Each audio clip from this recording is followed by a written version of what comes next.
What's your name? Winston Lackey. Winston Lackey. Do I understand that you knew Armar Bordner? I worked for Armar Bordner for 5 years. Where? At the Armar Bordner grocery store at Pansey Hill. For goodness sakes. And so, did you ever get to go out to Armar's house? I was at Armar's house most every week. No way. At the cabin? At the cabin. Tell me about it. Well, when I first went there, the first thing that I ever saw that shocked me was you'd sit in his kitchen and you look out this big window at the kitchen, and it looked like the waterfall was going to come right through the house. And it quick turned and went down on the side of the house to the water wheel. And then I went out many a times and helped him do work out there. Winter times I used to go out and help him clean the snow off of the roof. So I'd climb up on the roof and scrape the snow off so that the ice wouldn't build up underneath the wooden shingles so they wouldn't break and come off. I helped him do other things in the yard and the area, and then he had his wood shop on the side. I used to go in there and help him arrange things and straighten things out, but most of the time I worked at the store. So what years was this?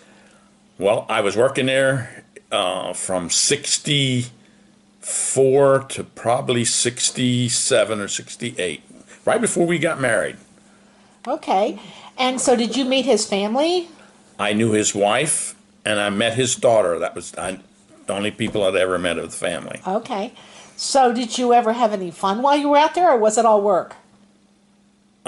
We had fun when he invited our barbershop chorus to come out. He belonged to the Lebanon Singing Cedars, and I was a member of the Lebanon Singing Cedars, and every summer he would have a big party for the chorus members, and we'd go out there and we'd have a big party and sing and carry on. That's when, but most of the time when I was there, it was working or eating. But if his wife was home, we did other things. We didn't do work all the time. Sure. So what was his favorite song?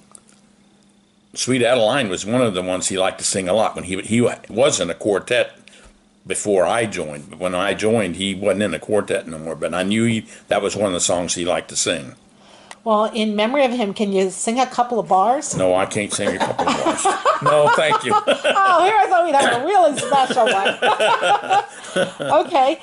Is there anything else you can tell me about Armar? What kind of car was he driving back then? Well, when I was working for him, he had the old Jeep truck. And his partner was his little white poodle that went with him everywhere.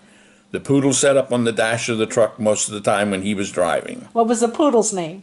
I can't remember what the poodle's name was anymore. Well, when I met him was when Earl Libby took me out there, and I was researching the Swatara Creek and the history of the area, and he didn't have a poodle. He had a larger dog, and in fact we have a picture of him with that larger dog in a cabin. I don't know that dog's name either. Did you know that dog? I didn't know he had a larger dog. The only one I ever seen was the poodle. Him and his wife had the poodle, and he always rode in the Jeep. Anywhere you saw Armar, the poodle was in the Jeep. What color was it? It was a green Jeep, and the dog was white.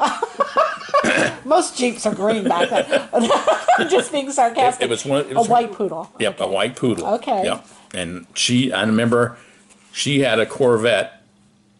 What? Not a Corvette, a Corvair. Okay. A Chevy Corvair convertible. The difference. Oh.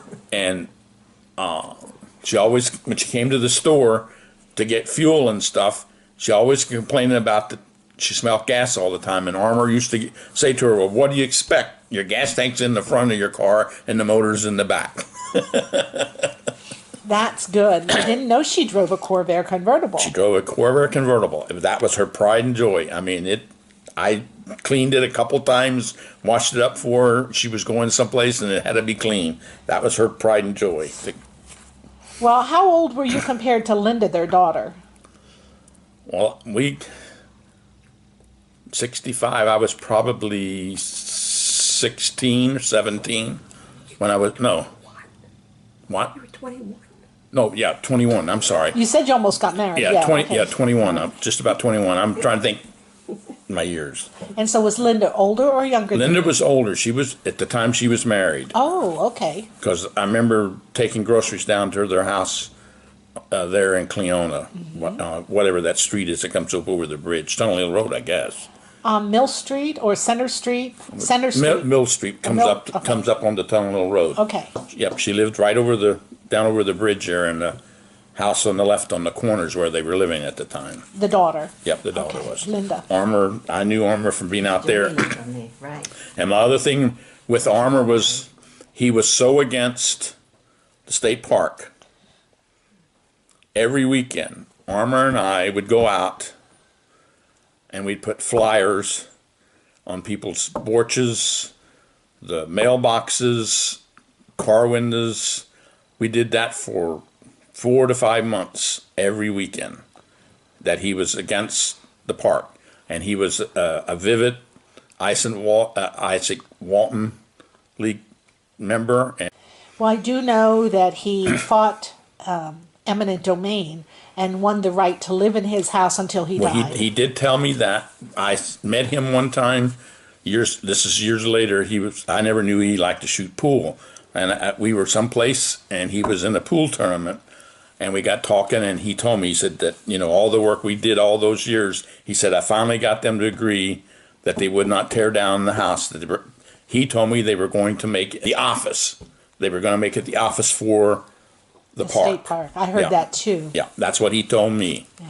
That didn't happen, but when he passed, the Boy Scouts were in it for quite some time. And we went out to tour because they were going to tear it down, the Watershed Association, the Swatara. And the park ranger, I said, why are they tearing this down? My husband and I had remodeled some old homes. And I said, this is in really good shape. It just needs to have the roof done.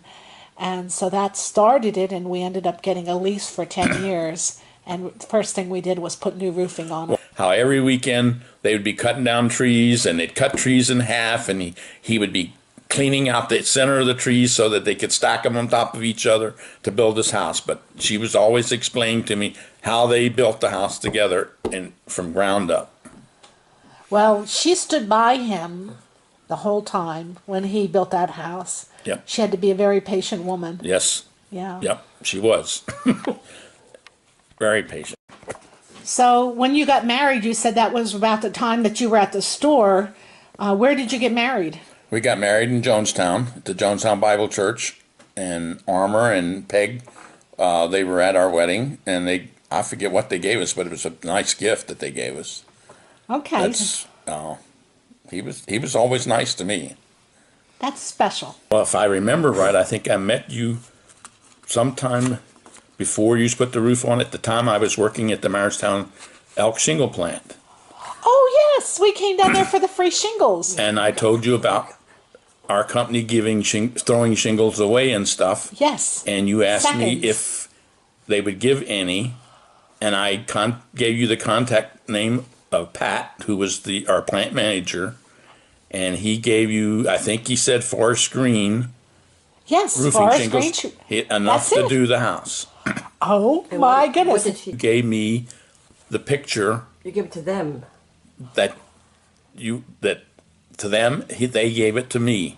Really? Yes. Yes. Yes. Oh, for goodness sakes. You gave them It is a- a small world. I totally forgot that. Yeah. I totally forgot that. Yep. Yeah. Pat called me in the office one day and he said, I think you should have this. I said, what? He said, remember you talked about the cabin, they needed shingles. He said, and we gave them shingles to do the roof. He said, you know more about this house than we do. He says, and we've talked here in the office, and he said, we think you should have the picture. So I have the picture that you presented them for giving them the shingles, because I worked there, knew the people, and had been in the house many a time. Thank you for sharing that.